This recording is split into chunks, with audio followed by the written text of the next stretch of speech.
You know that friend who's always at the party, always in the group chat, but somehow their Instagram looks like a digital ghost town?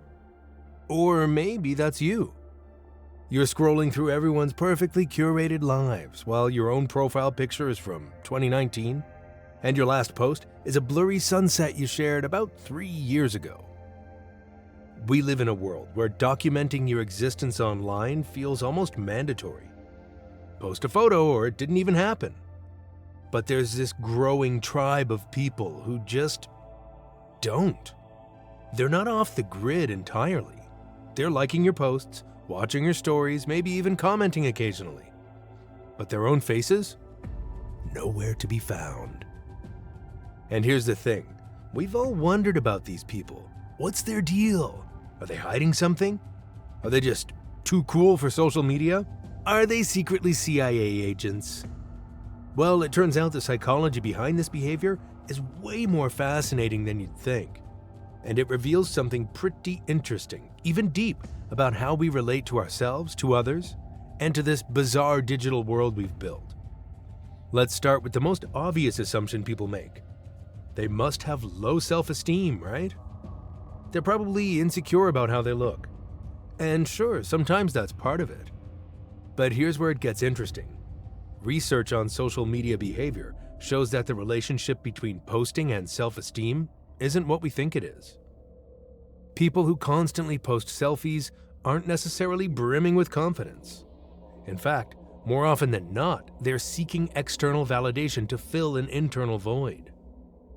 Each like becomes a tiny hit of dopamine, a temporary reassurance that yes, you exist, yes, you matter, yes, you're attractive enough. It's a cycle that can actually indicate lower self-esteem. You heard it right, lower, not higher. Meanwhile, some people who don't post their photos have actually achieved something that sounds almost mythical in 2026. They've separated their self-worth from external validation. They don't need 24/7 likes to feel good about their appearance.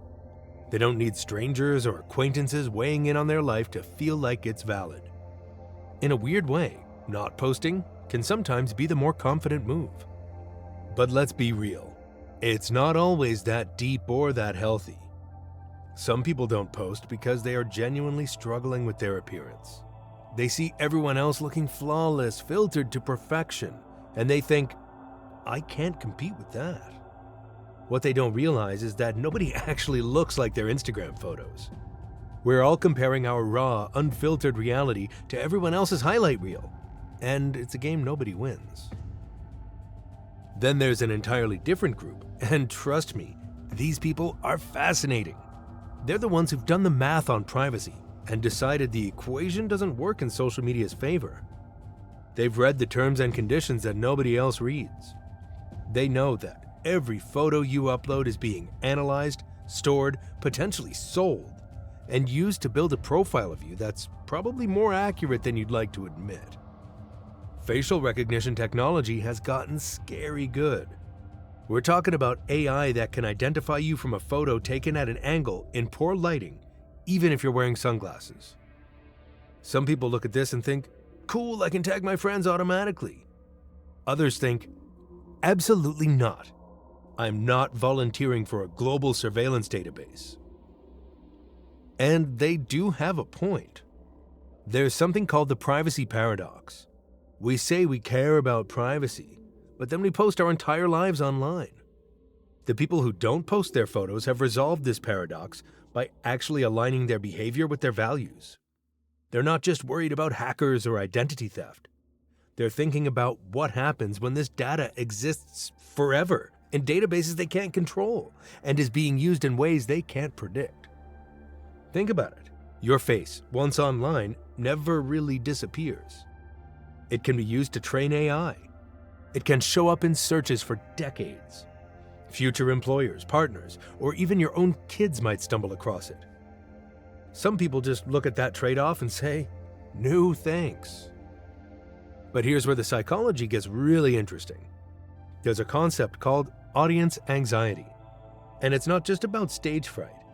It's about the paralyzing awareness that when you post something online, You're performing for multiple audiences simultaneously, and they all want different things from you. Your mom wants to see you looking healthy and happy. Your boss wants to see you being professional and responsible. Your friends want to see you being fun and spontaneous. Your ex wants to see you either miserable or thriving, depending on who did the dumping. And you're supposed to somehow be all these versions of yourself at once, frozen in a single photo with a caption that somehow manages to please everyone. People who don't post their photos on social media have often recognized this impossible situation and opted out. They've realized that the authentic self can't exist in a space where you're constantly performing for an imaginary composite audience. They're protecting something precious, the ability to just be, without narrating or curating or justifying. And let's not forget about the creativity paradox. You'd think people who don't post are less creative or less engaged with life. But again, it's usually the opposite. There's this beautiful post by Susan Sontag about how photography has become a defense against anxiety, a tool for taking possession of space you're insecure about. Some people have realized that when you're always thinking about the photo, you're not actually in the moment. You're not tasting the food, you're thinking about the angle. You're not enjoying the sunset. You're wondering if the saturation is high enough. You're not present with your friends. You're directing them into position for the group shot. People who don't post their photos sometimes report experiencing life more vividly. And this is precisely because they're not filtering it through the lens of, how will this look online? They're collecting memories instead of content. They're living for the experience itself instead of being somewhat obsessed with documenting it. Now let's talk about the rebels. You see, some people don't post as an act of quiet rebellion against a culture they find exhausting and fake. They've watched social media evolve from a fun way to connect with friends into this performance art competition where everyone's pretending their life is an aspirational lifestyle blog. These guys are tired of the humble bragging, the performative activism, the carefully constructed authenticity that's actually just another form of artifice.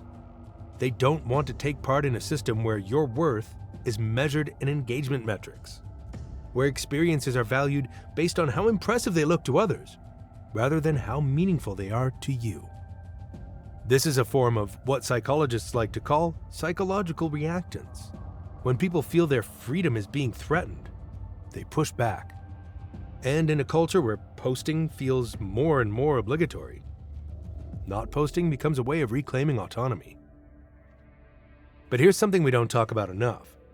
Some people don't post their photos because they're, get this, too busy living interesting lives to document them. Yeah, I know. That sounds exactly like the kind of thing someone would say to feel superior, but just hear me out. Research shows that people who are actually engaged in their work, their hobbies, or their relationships have less desire to broadcast those things. In plain terms, a painter doesn't need to post their painting to feel like they've created something. A person in a genuinely fulfilling relationship doesn't need to prove it with a couple photos. Simple as that. Of course, we can't ignore the darker possibilities. Some people don't post because they're hiding. Maybe they're in a relationship they don't want certain people to know about. Maybe they're not where they said they'd be. Maybe they're living a double life, or running from something, or just keeping secrets that photos would expose. The anonymity of not posting can be protective in not so healthy ways, enabling behaviors that probably should see the light of day. Then there are the overthinkers. These people want to post. They take the photo, they write 17 different captions, they edit, they re-edit, they ask their friends' opinions, they schedule the post for optimal engagement, and then they delete it. Why? Because what if people think they're trying too hard? What if nobody likes it? What if someone leaves a mean comment? What if it gets too many likes and people think they're shallow? This is analysis paralysis meeting social anxiety, and it's incredibly common. For these people, not posting isn't really a choice. It's a symptom of anxiety that's been amplified by social media's feedback mechanisms. Every post feels like a test they might fail, so the safest option is not to take the test at all. There's also a generational component that's worth noting. Older Millennials and Gen X folks sometimes don't post because they came of age before social media, and they never fully bought into the idea that your life needs to be publicly documented. They remember when photos were just, well, photos. Physical objects you kept in albums and showed to people when they visited your house. For them, not posting is just how life always was, and they never saw a compelling reason to change. Believe it or not, some Gen Z peeps are actually swinging back in this direction, but for entirely different reasons. They grew up watching millennials overshare, and they've seen the consequences. They've watched people lose jobs over old tweets, relationships implode over tagged photos, and mental health crumble under the pressure of maintaining an online persona. So they became more selective, more private. They'll post on close friends' stories, but not on their main feed. They'll use Insta accounts that only their real friends can see. Or they'll just opt out of posting their face entirely, preferring to exist online as memes, screenshots, and carefully curated aesthetic images that don't include them. It might come as a surprise for many, but now you can see that some of the happiest, most well-adjusted people you'll ever meet don't post their photos on social media. They've figured out something that the rest of us are still wrestling with. Your value as a person has nothing to do with your digital footprint. They've internalized the idea that the best moments don't need an audience, that beauty doesn't require validation, that you can be interesting, attractive, successful, and loved without proving any of it on the internet. Of course, some people who don't post are missing out, not on the validation or the likes, but on the genuine connection that social media can facilitate. There's something nice about sharing your life with people who care about you, especially if they're far away. There is value in documenting your journey, in being able to look back and see how you've changed. The key is probably finding a balance, which I know sounds like the most boring conclusion ever, but it's true. The healthiest relationship with social media isn't all or nothing. It's intentional. It's posting when you want to, not because you feel like you have to. It's sharing what feels authentic, not what you think will perform well. So what's the takeaway here? The psychology of people who don't post their photos is diverse and complex. Some are protecting their privacy. Some are projecting their peace. Some are anxious. Some are confident. Some are hiding. Some are just living. But maybe the real question isn't, why don't they post? Maybe it's, why do the rest of us feel like we have to? The people who don't post their photos are holding up a mirror to the rest of us, asking, who are you when nobody's watching? What do you enjoy when you're not thinking about how it looks? Who would you be if you didn't have an audience? Yes, I agree those questions are quite uncomfortable, which is probably why we find these people so mysterious. They're not playing the game. And that makes us all wonder if maybe the game isn't worth playing after all. At the end of the day, whether you post every day or haven't updated your profile picture since the Obama administration, maybe you're making a choice about how you want to exist in digital space. Neither choice is inherently better or worse, but understanding the psychology behind both can help us be a little more intentional about how we show up online, or how we choose not to. Because sometimes the most powerful thing you can do is just be quiet. What do you think? Share your thoughts in the comments section below, and subscribe to our channel to find out more fascinating things about human psychology. Thanks for watching. See you in the next video.